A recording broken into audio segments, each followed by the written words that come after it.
Pessoal. Vou só aproveitar aqui a brecha do Davi e é mais curiosidade mesmo.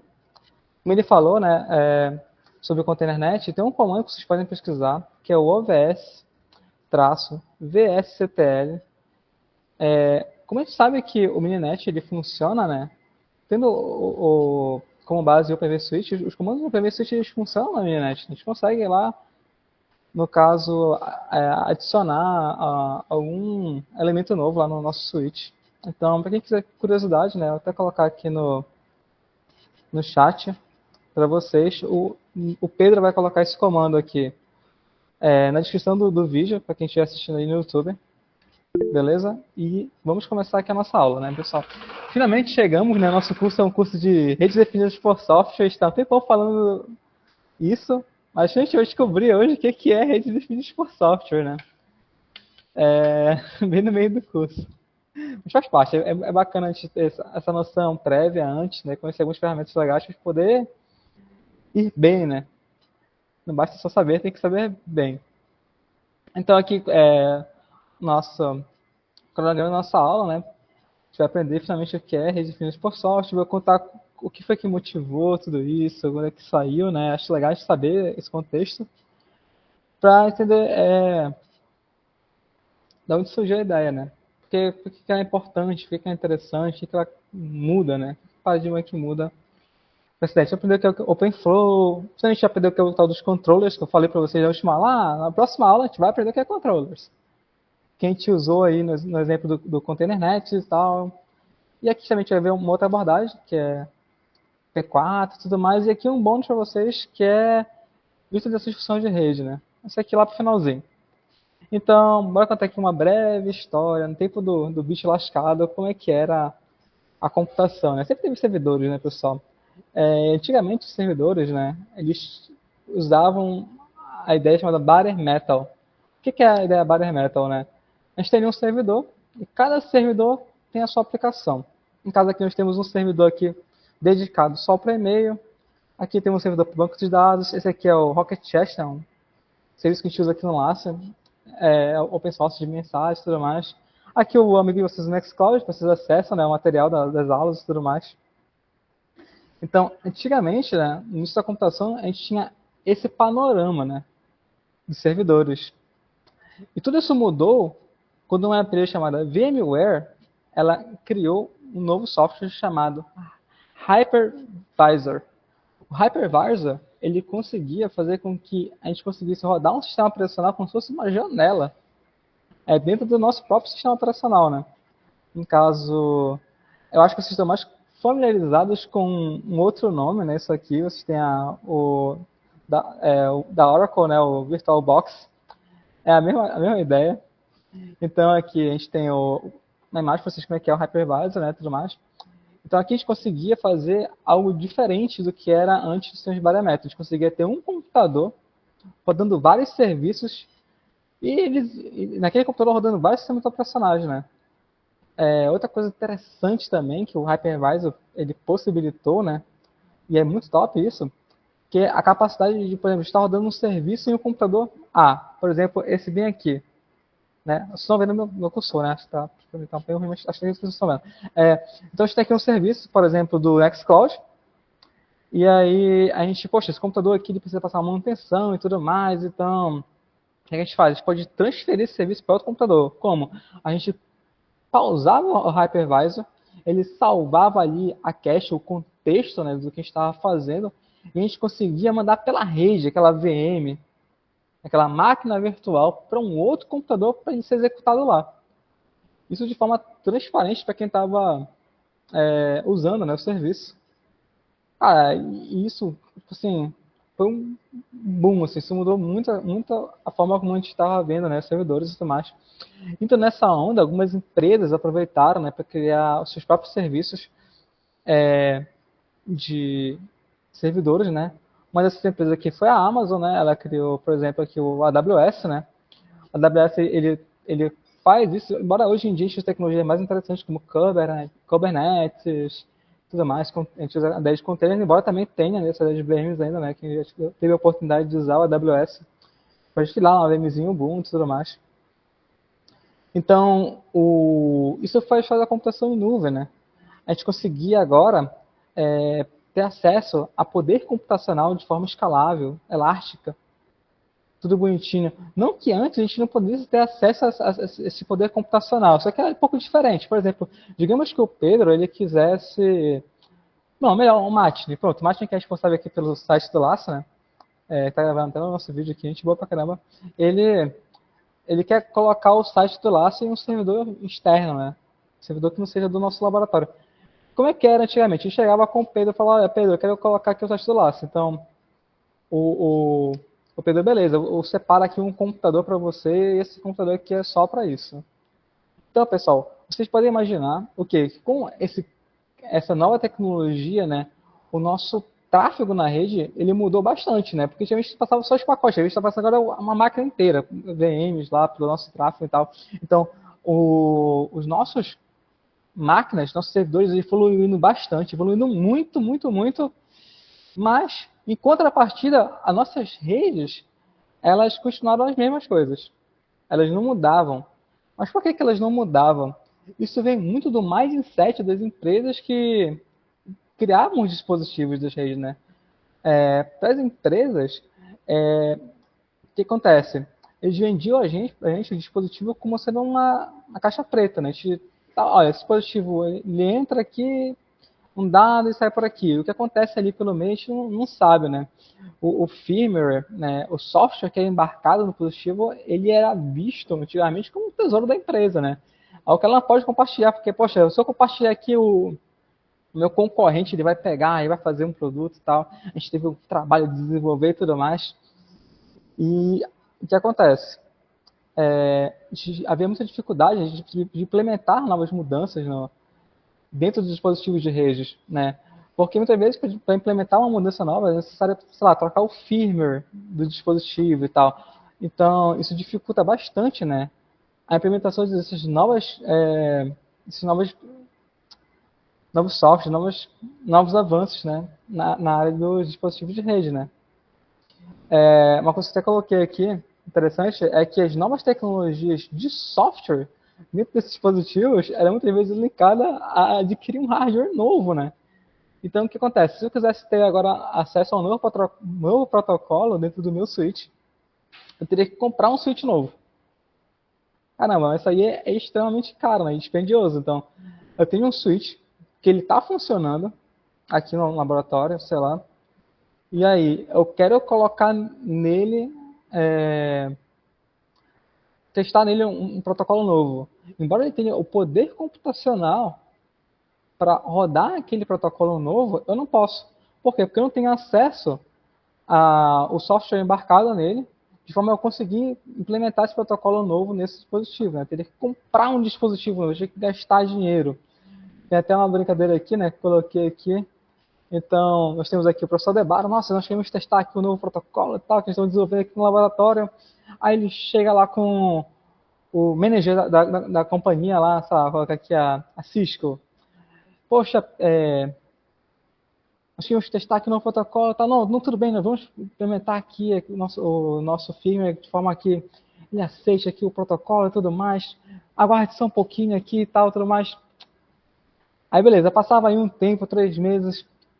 Professor, e aí, como é que tá a questão do novo firmware? Poxa, conseguimos ainda e tal, mas espera só um pouquinho mais e tal, e acabava que nunca acontecia isso. Sempre ficavam nessas promessas, né? Dificilmente acontecia, né, de sair essas atualizações que disponibilizavam essas mudanças novas, né?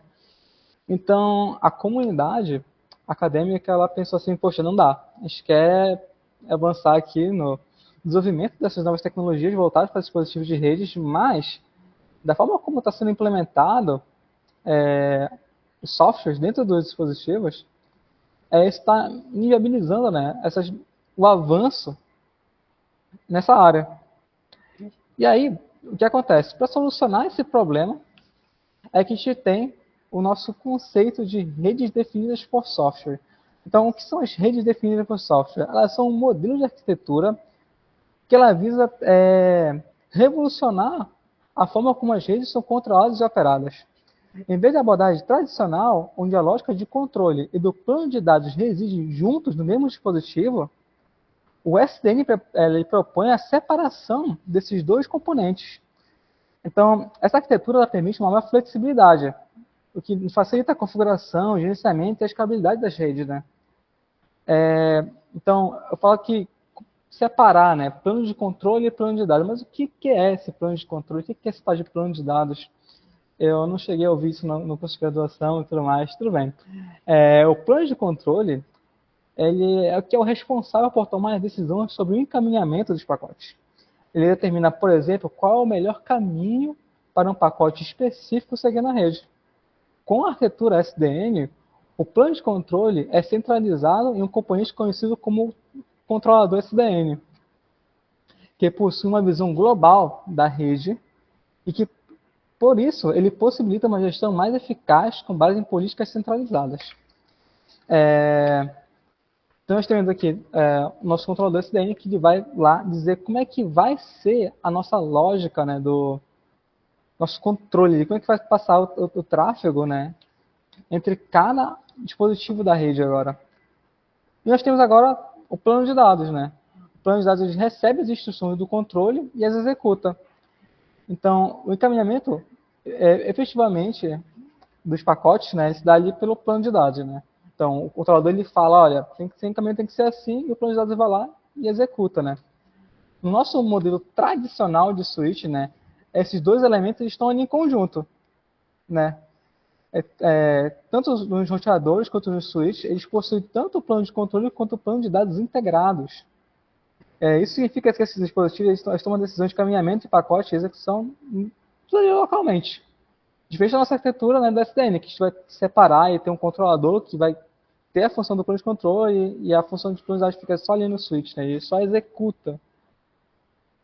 Né? Então, por exemplo, aqui, né, nós temos aqui na nossa imagem o RP, né, que seria o control plane, né, aqui está como router processor, tudo bem. Aqui nós temos o data plane, né, que seria aqui o line card na imagem, né, estou fazendo aqui essa tradução aqui para vocês. A gente tem aqui, por exemplo, aqui no control plane, o RIB, que é o Routing Information Base, né, que define como os pacotes devem ser encaminhados na rede com base nas políticas de estado atual da rede, né. Então, se está muito congestionado, essa porta você envia por essa outra aqui, isso tudo é definido localmente ali no nosso roteador, e cada roteador de forma individual faz isso. Assim, para ele mesmo, né. Outro elemento que a gente tem aqui também é o... Tô procurando agora, rapaz. Tá aqui. É o FIB, que é o Forward Information Base, né? Que ele faz ali aquele meio de campo entre o plano de controle e o plano de dados, né? O que acontece? É aqui que se localiza a tabela propriamente dita, né? Então, o plano de controle programa o FIB e o plano de dados faz a leitura dessa tabela para executar o encaminhamento dos dados, né? E é assim que se dá em cada switch, né? Na forma tradicional. Então, por que é melhor separar, né? Por que é interessante separar? Então, eu separei aqui para vocês algumas coisas, né? Que eu acho que seria interessante de analisar.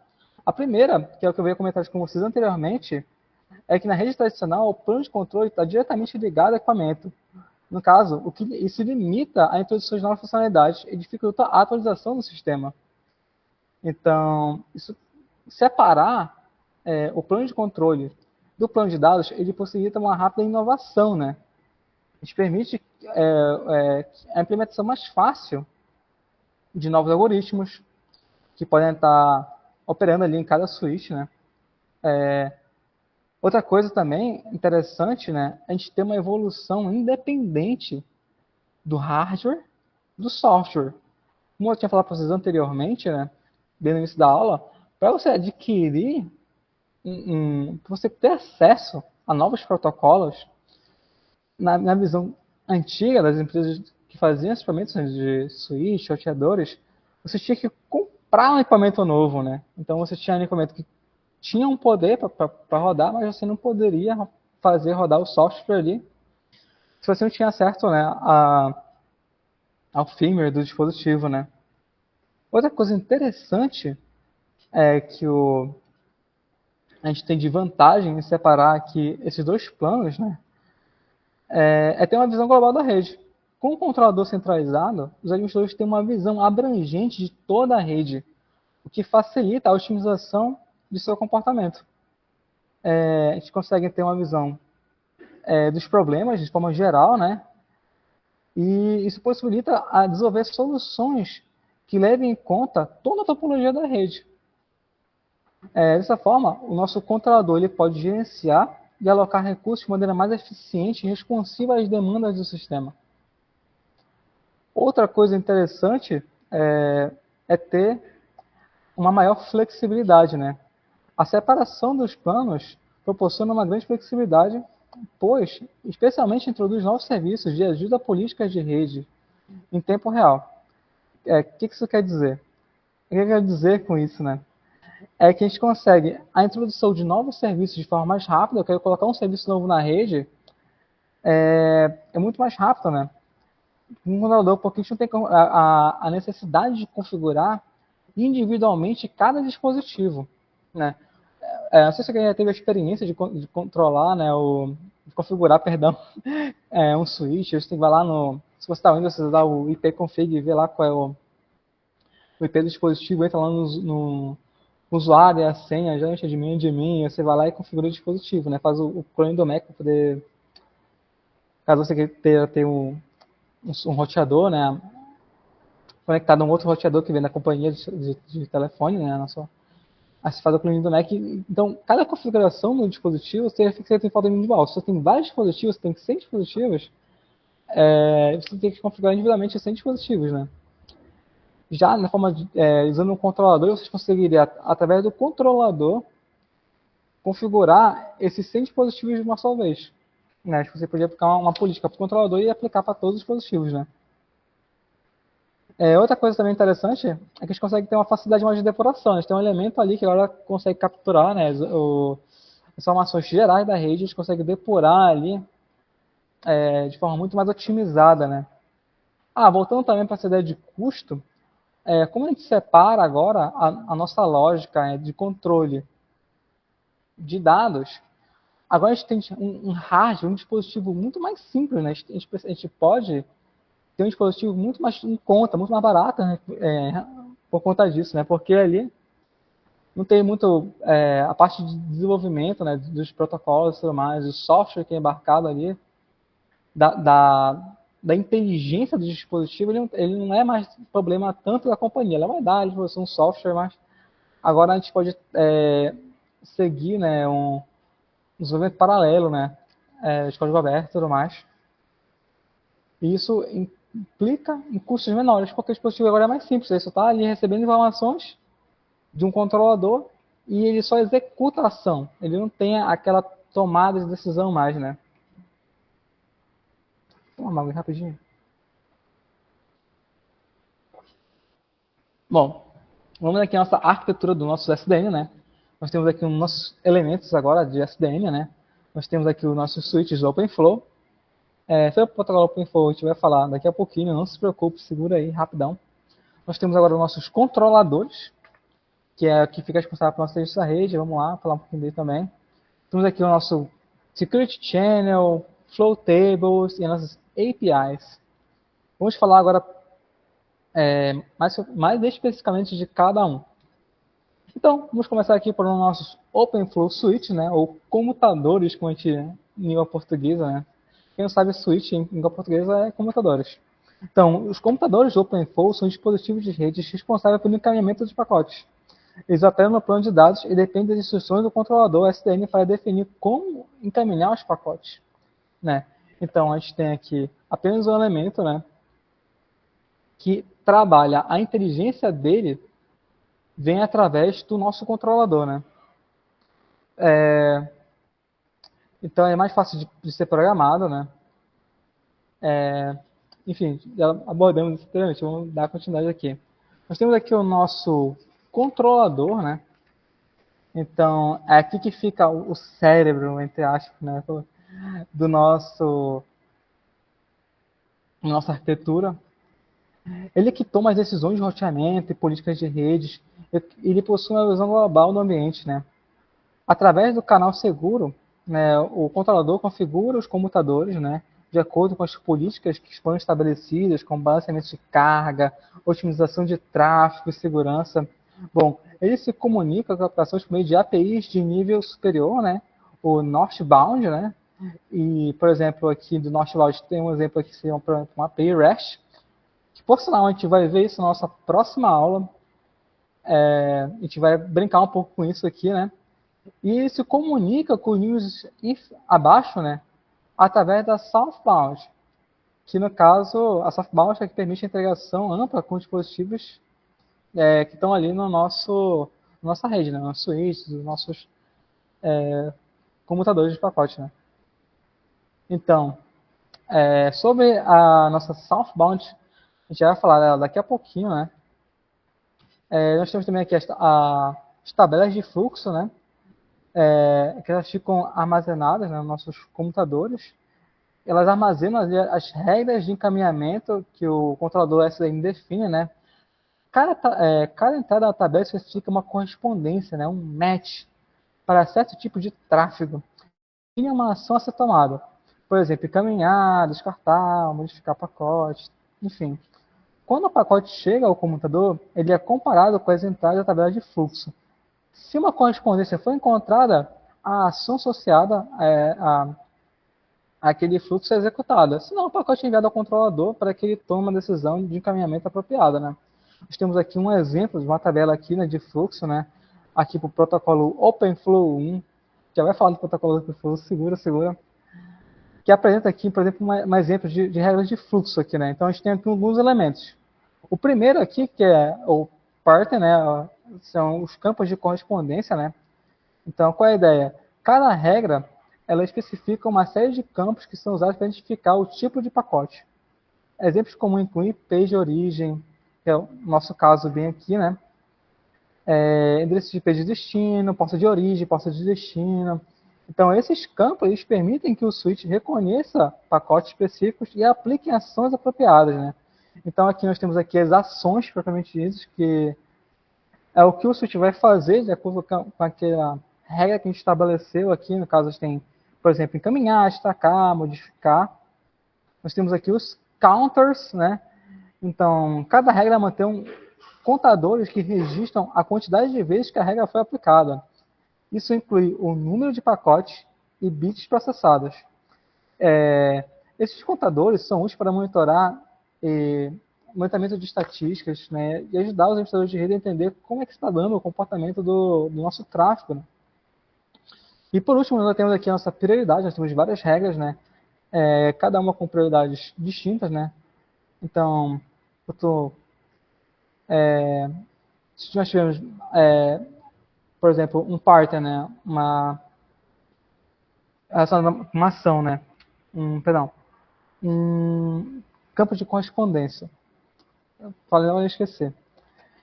E entrar similares, né, a gente vai dizer, poxa, qual tem mais prioridade, né? Então, o que tiver mais prioridade, ele vai ser feito primeiro, né? Então, temos aqui um exemplo bacana aqui, por exemplo, esse segundo aqui, né? Primeiro, perdão, que tem prioridade 2, né? Se eu não me engano, a prioridade, ela é decrescente, né? Quem tem 0 tem mais prioridade e quem tem menos prioridade vai aumentando aqui o número. Então, por exemplo, aqui nós temos o SRCP, que significa a origem. Nós temos aqui o IP. Isso aqui, pessoal, é como se fosse, para a gente, 10.0.0.0/24, ou seja, todo IP que começar com esse endereço, né, ele vai tomar essa ação, ou seja, ele vai ser encaminhado para a saída 2 do nosso comutador, né. E aqui a gente tem a quantidade de vezes que esse evento aconteceu. Nós temos aqui também o Security Channel, né? Que significa canal seguro. É uma conexão protegida entre o controlador e os comutadores. Ela é geralmente implementada utilizando o Transport Layer Security, né? O TLS, para garantir a confidencialidade e a integridade das mensagens, né? Esse canal é essencial para que o controlador e os computadores, né, possam trocar informações de forma segura. Porque agora a gente não tem mais a lógica acontecendo em cada dispositivo. A gente tem um elemento central que tem um IP. E como você se lembra da nossa última aula, né, a gente mexeu ali um pouquinho com os nossos sniffers de rede, nada impede de a gente chegar, a gente sabendo qual é o endereço IP do nosso controlador, a gente chegar e vasculhar o que está acontecendo lá, né? E a gente vê o tráfego, né? E como a gente pode ver, sei lá, utilizando também o nosso o Wireshark, né? E ver como é que são, né, feita a troca dos pacotes, a gente pode ir lá e criar pacotes falsos, né? E tentar mexer na nossa rede, no comportamento da nossa rede. Então a gente precisa de um canal seguro para garantir, né, que esteja funcionando tudo corretamente na nossa rede, né? Por exemplo, a gente podia fazer um ataque de negação de serviço no controlador e a gente está assumindo ali a nossa rede, né? Através de um controlador fake que a gente levantou por nós mesmos. Né? Então a gente precisa desse canal seguro para fazer essa criptografia dos dados para dar essa robustez, né, para o nosso modelo. Uma coisa interessante também é que aqui no nosso Security Channel, né, ele funciona com base em TCP, né, então ele é orientado à conexão. E outra coisa interessante que eu posso pensar para vocês é que essas regras, né, essas tabelas, elas são atualizadas dinamicamente. Então a gente pode ficar mudando ali a forma como a gente pode definir essas tabelas aqui, né, que passam. Essas tabelas elas são enviadas aqui pelo nossos Security, nossa conexão segura, que é a Security Channel. A gente consegue atualizá-las dinamicamente. Se quiser mudar alguma regra ali, eu posso a qualquer momento estar mudando elas. Então,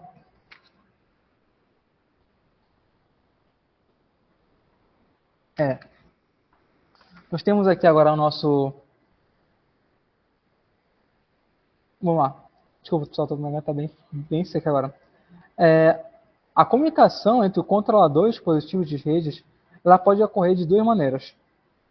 A primeira é o out of band e o in band. Né? A gente tem aqui essas figuras que mostram para a gente, né, seria cada um, outband e o inband. Então, o que é o outband? Na comunicação outband, o canal de comunicação entre o controlador SDN e o dispositivo de redes é separado fisicamente ou logicamente do tráfego regular da rede. Ou seja, os nossos dados de controle da nossa rede eles não trafegam junto com os dados do usuário. A gente tem um canal específico para os nossos dados de controle. Isso garante logo uma vantagem clara. Por exemplo, a gente tem mais segurança, né? No caso, é bem mais difícil aqui, né? A gente tem um ataque, como eu descrevi para vocês anteriormente. Então, a gente tem ali um fator de segurança melhor. A gente tem um fator de confiabilidade mais interessante também. Por quê? Porque se cair algum link desses aqui, né? Isso não vai afetar o nosso controle, isso vai afetar, né, a nossa rede, mas não vai afetar o nosso controle porque tem um canal de dados separados, né? Outra vez que você tem uma falha ali, em relação ao controle isso não é um problema, né? Mas tem vantagem também que nós podemos ter aqui é que tem um custo mais elevado, né? Se você está criando um canal dedicado, isso vai criar um custo maior. Outra coisa, uma vantagem, perdão, que eu esqueci também, é que os nossos dados, né, de controle, eles não competem com os dados do usuário, né? Então, como a gente viu ali quando a gente trabalhou com... com os nossos OETF, né? A gente sabe que o nosso link ele tem um limite, né, de dados que a gente pode trafegar nele. Então, se a gente tem aqui cenários, né, de cloud computer, que tem dados trafegando ali loucamente, então, aqui nos dados futuros não estarem trafegando junto com esses dados, né, a gente tem uma grande vantagem, que é velocidade na hora do nosso tráfego, né, de controle. Então, nós temos aqui também, por outro lado, né, o nosso in-band, né, a comunicação in-band de controladores dispositivos de redes. Eles compartilham a mesma infraestrutura física, né, tanto para o sistema controle quanto para os dados, né? E aí, de vantagens, o que nós temos? Nós temos aqui que o custo é reduzido, né? E a desvantagem, né, seria o inverso das vantagens do nosso out of band, né? Nós temos menos confiabilidade. Se o link desse aqui cair, vamos ter um problema tanto no tráfego de controle quanto no tráfego de dados, né? E o desempenho, que vai ser menor, né? Porque eles vão estar competindo ali pelo mesmo link. Então, vamos falar aqui do nosso control spectrum, né? Que apresenta aqui o espectro das definições do plano de controle, né? O quão centralizado, o quão descentralizado nós podemos ter a nossa rede, né? Então, vamos aqui para os mais radicais, né? Primeiro, seria o controle estritamente centralizado. Nessa configuração, o controlador SDN centraliza completamente as decisões do plano de controle. Com todos os dispositivos de redes, que tem nossa rede, eles ficam atuando apenas com um controlador. Qual é que é a vantagem nisso? Simplicidade do controle da rede. Tem um controlador que atua em todo mundo. Então, se a gente quiser fazer modificações nessa rede, você precisa mexer em um controlador, né? A desvantagem nítida disso é que a gente só tem um ponto de falha. Se aquele controlador falhar, acabou. Então, só um minutinho.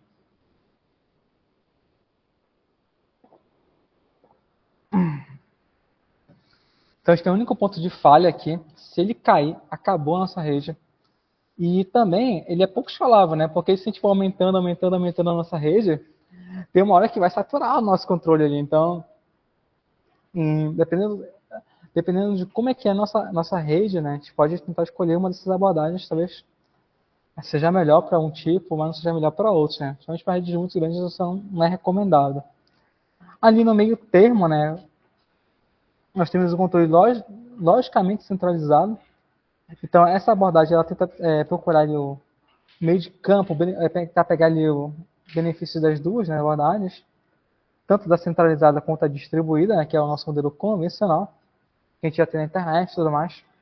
Então, nesse modelo, embora o controle esteja redigido de uma maneira centralizada, né, a gente tem ali os controladores, né, a gente tem vários controladores distribuídos na rede, né, estão ali.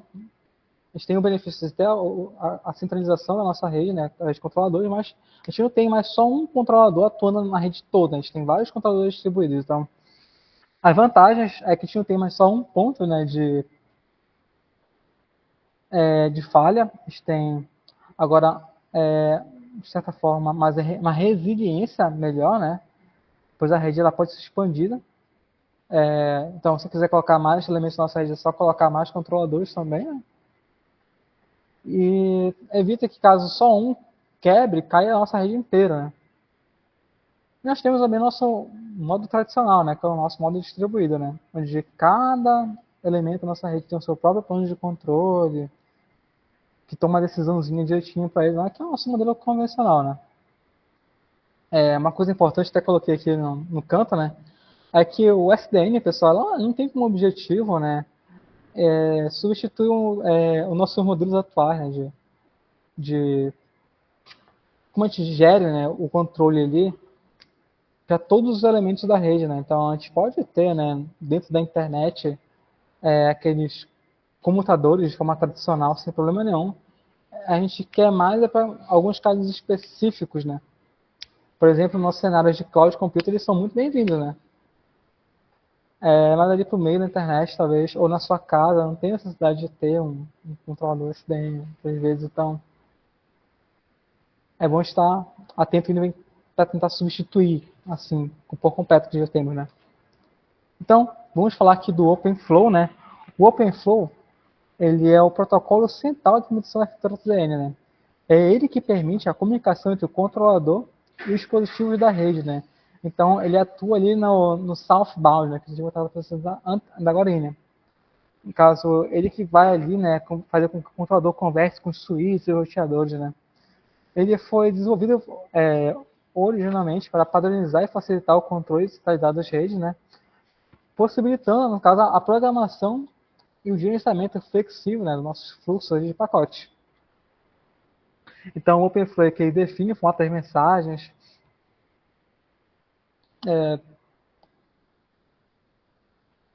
ele que faz ali a atualização das nossas tabelas, ele que executa ali, envia ali a lógica para o controlador, né? E atua aqui no nosso southbound, né? Então aqui tem o controlador e o nosso protocolo OpenFlow atua bem aqui, ó, entre o Security Channel, né? E as nossas tabelas dentro do nosso switch, né? A gente faz essa ponte aqui entre o controlador e o nosso switch.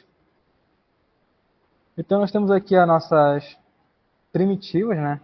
Do OpenFlow, né? Que no caso temos aqui os map fields, que nós falamos ainda há pouco, né? Que são os campos de correspondência e tudo mais. Que é ele que faz o papel de estar enviando nossos campos. Nesse campo específico, né? Desses de origem, desses destinos, passos de origem, passos de destino, tipo de protocolo, CTCP, UDP, ICMP e tudo mais. E que define como é que vai se dar, né, o comportamento para cada campo desse. Nós temos também aqui nossas flow tables, né? É ele também que define as flow tables. A gente tem lá as classificações, né? As ações, as estatísticas, tudo bacana.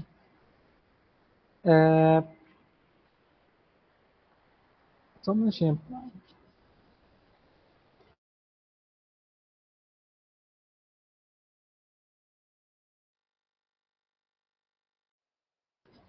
Desculpa, pessoal, minha voz está falhando muito. Estou falar um pouquinho mais alto aqui para vocês terem uma experiência melhor, mas vai ficar compensa de vocês que eu vou ficar falhando um pouquinho aqui na nossa aula. Outra coisa interessante aqui no nosso do OpenFlow, né, é que nos possibilita aqui, né, estatísticas de monitoramento, né. Então, o OpenFlow permite que o controlador monitore a rede em tempo real, né. O switch mantém contadores, né, pela sua tabela do fluxo que registra o número de pacotes, né, como eu tinha falado com vocês dentro lá na nossa tabelinha já. E aí a gente consegue fazer monitoramento através do envio desses dados de fluxo e tal para o nosso controlador, e a gente consegue visualizar depois, né? A gente pode pegar, usar o Northbound para pegar esses dados de volta no nosso programa e tudo mais bonitinho. Vamos falar aqui um pouquinho do como acontece, né, o match aqui no OpenFlow 1.1, né? Então, o primeiro passo aqui, né, é a entrada do pacote, né? O processo começa quando um pacote chega ao switch vindo de um outro dispositivo de rede. Esse pacote contém várias informações, né, dos cabeçalhos, com endereço de origem, destino e tudo mais. Então, os dados recebem para fazer o tratamento.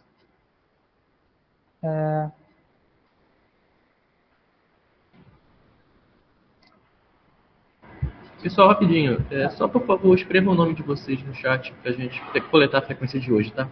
Obrigado.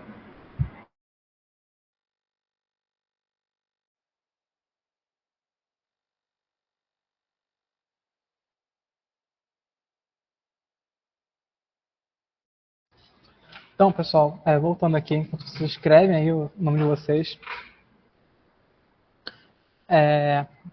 vamos ver aqui como é que está o processo de match, né? Eu comentei brevemente, anteriormente, mas rapidinho, vamos dar uma aprofundada melhor aqui. Então, temos aqui a entrada do pacote, o processo começa quando um pacote ele chega no switch, né? Normalmente ele é de outros dispositivos e tudo mais. Esse pacote contém as informações que a gente tem lá, que a gente viu no cabeçalhozinho dele lá, né? Então, a primeira etapa, né, é o processamento operacional, né? Embora seja opcional, que é por onde o pacote passa para o processamento de 802.1, né? Que é o State Tree Protocol, se não me engano, que é o STP, né? E ele é usado para evitar loops na rede, né? Aqui no OpenFlow 1.1, 1.0, a gente não tinha ainda o TTL implementado direitinho, né? Então a gente tinha STP para fazer, não dar aquele loop na rede, né? Então, quando o pacote fica entrando saindo e entrando de novo no mesmo switch, né? Então, a gente passa depois para análise dos cabeçalhos, o switch list, cabeçalho do pacote, por exemplo, endereço IP, porta de origem, tipo de protocolo. A gente traz informações que serão comparadas, né, com as regras lá que a gente estabeleceu. E aí toma uma ação, né? Se a gente tiver ali naquele cabeçalho alguma regra, o switch aplica, né, a ação, senão ele manda lá para o nosso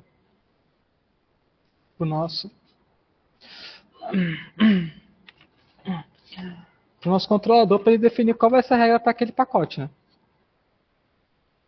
Opa.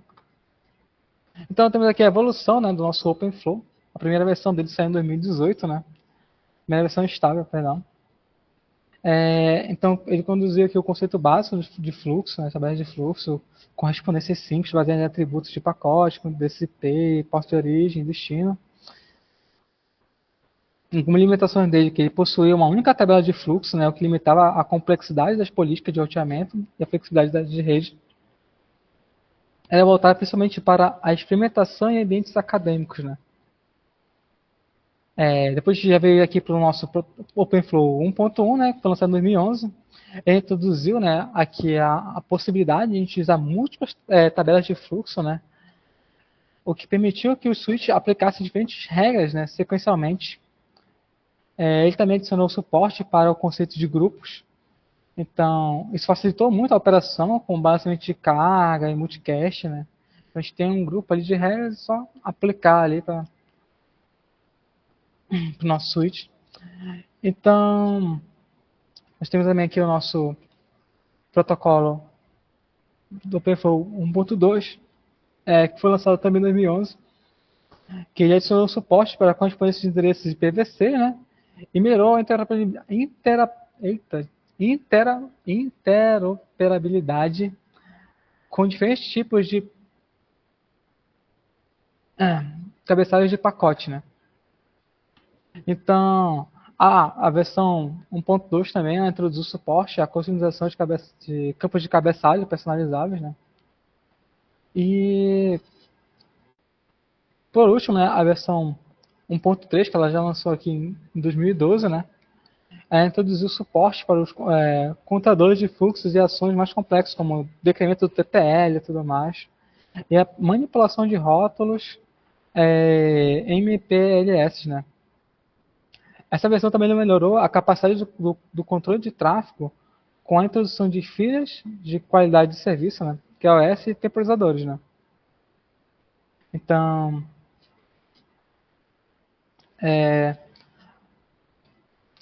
aqui a gente tem aqui exemplos de controladores, né? Que tem aí pelo mercado, né? A gente tem vários controladores aqui, eu vou falar rapidamente aqui para os principais, né? Nós temos aqui o primeiro, por sinal, o Knoxbox, né? Que foi o primeiro, o primeiro controlador de SDNs que lançaram e foi escrito aqui em C++, perdão, lembrando. E o POX, ele é a mesma coisa que o Knox, só que ele já foi escrito em Python já, que ele fica mais simples para o pessoal utilizar, né? Quem tem experiência com C++ sabe que é bem difícil de estar mexendo com isso. E o Python já é bem mais alto nível, bem acessível a pessoas que trabalham com rede, né? A gente tem aqui o Ryu, né, que também desenvolvido em Python, muito conhecido. O pessoal ainda está usando bastante ele, de vez em quando não trabalho usando ele. A gente tem aqui o Floating Light, que também já foi produzido aqui em Java, junto com o OpenDaylight, né? Eu não tenho muita experiência com eles dois, mas eu sei que eles também são bastante usados. Já tive mais experiência com o POX, né? E o que a gente vai usar, né, que é o ONUS. Então, nós temos aqui o ONU, né, que é o Open Network Operating System, né, que é o nosso controlador que a gente vai usar na nossa próxima aula já, né? Ele implementa aqui, né, no Northbound API REST, tá, que a gente consegue fazer aquisições para ele. Na Southbound já tem o protocolo pessoa, P4 que a gente vai falar daqui a pouco, NetConf. Vantagens, cara, ele é muito bom. Ele tem uma interfacezinha gráfica que você pode mexer lá, ver a rede bonitinha. Ele é escalável, modular. Ele tem uma boa performance. Ele tem diversas aplicações que a gente pode usar. A gente tem aplicações a gente pode usar ele por API REST, pela interface gráfica. A gente tem a interface de comando dele, que é o Carafe. Uma desvantagem dele, talvez, né? É que a curva de aprendizagem dele é um pouco mais difícil, mas não se preocupe que o caminho das pedras vocês não vão precisar passar, que eu vou passar para vocês bacana. Na próxima aula, a gente já vai estar brincando. Na próxima aula vai ser só basicamente prática. A gente vai estar ali brincando ali com o Windows, se você instalar tudo mais. Eu trouxe aqui para vocês uma fotinha, para vocês verem a carinha dele, né? A gente consegue aqui visualizar a nossa rede e tal. Vou ensinar vocês como colocar, né, pro Windows conversar com o Mininet. Ele monta pra gente aqui a nossa topologia bonitinho, embora eu tenha que ressaltar que às vezes ele dá alguns errinhos, então ele cria alguns hosts que não existem, mas acontece. Nem é sempre. Mas ele é bacana, vai muito a pena estudar. Mas dá pra gente ver aqui, acho que não dá pra ver tão bem aqui, né? Que a gente tá aqui verdinho aqui, esse link, né? Quer dizer que está passando dados aqui e tudo mais, consegue ver as portas, que está conectado em cada porta aqui, em cada switch. É bem legal, vou mostrar para vocês na próxima aula. Uma outra forma de a gente ver, né, a programação do nossos comutadores, nossos switches, né, através da programação pelo plano de dados, né. A programação na camada... Toma um pouquinho de água, rapidão.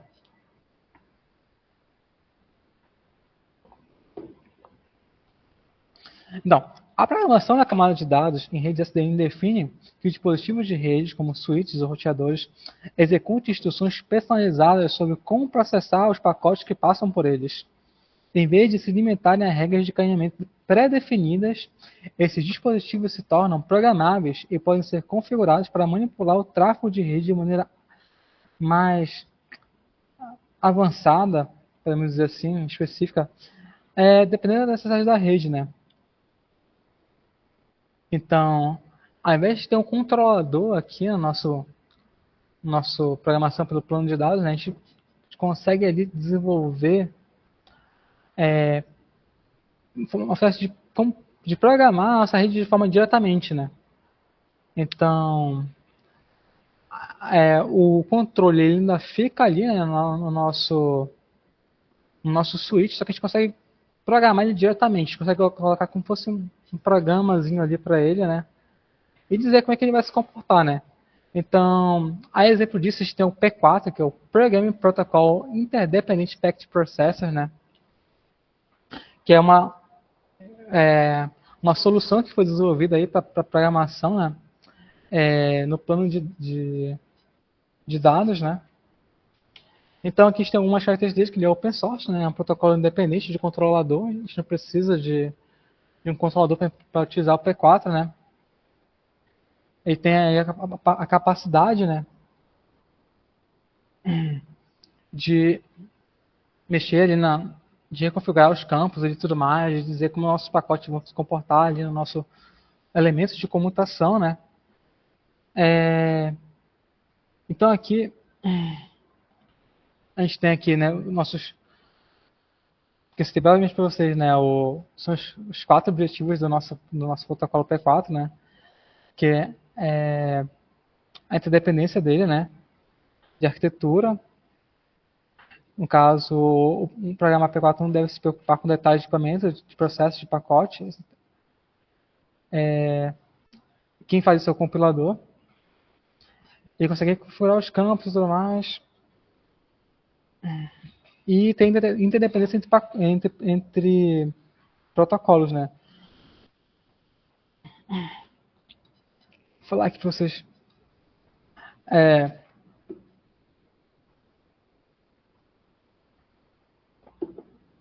Essa figura aqui, que é o modelo abstrato de caminhamento P4, né? Que ela mostra o processo básico de caminhamento de pacotes em dispositivos programáveis utilizando a linguagem P4, né? Esse modelo é dividido, ele divide o fluxo de processamento de pacotes em várias etapas, né? Desde a entrada do pacote até a saída. Então, a primeira etapa é a entrada, né? Que é o ponto inicial, né? Então, os pacotes, eles é onde são os,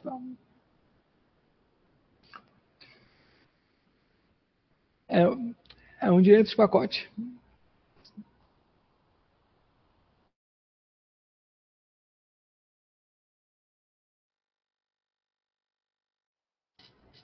Que é onde é a entrada dos pacotes. Tem o organizador, que é o parse, né? Então, o organizador é a primeira etapa do processamento real do pacote, né? Ele é responsável por ler os cabeçalhos do pacote e identificar as informações relevantes, né? Ali contidas ali dentro, como endereço IP, porta de origem, porta de destino, tipo de protocolo, enfim, os campos que a gente viu lá quando estava vendo as tabelas lá, que estava vendo lá no início do nosso slide. Com base nessa análise, o analisador ele separa e organiza os dados pelos os campos do cabeçalho, né? E ele passa para a próxima etapa para tomar decisão, né, sobre o que fazer, né, com esses pacotes.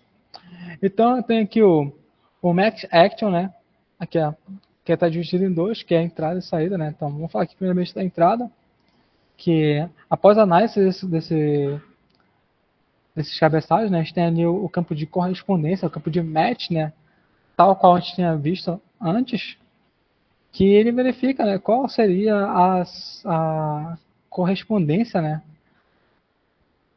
daqueles campos que nós encontramos, né, na nossa análise. E ali, se tiver uma ação, ele especifica qual ação que deve ser tomada, né? Ou até ele consegue também ali modificar o cabeçalho do pacote e adicionar informações adicionais, né? Caso seja necessário, né?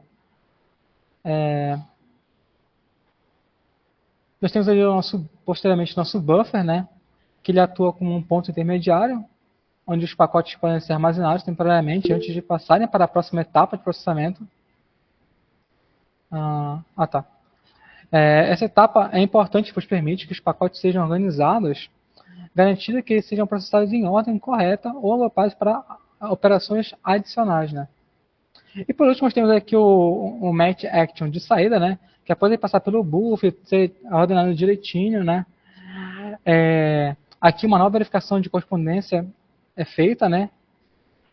E uma nova ação pode ser aplicada baseada nas regras que controlam a saída do pacote disponível, né? Então, se ali a gente fez uma alteração no match de entrada, no match de saída, a gente consegue tomar essa ação que a gente definiu anteriormente, né? E por fim, a gente tem ali na saída, que é o pacote enviado para fora do dispositivo e segue o seu rumo lá, indo para o próximo ou chegando já no destino final dele.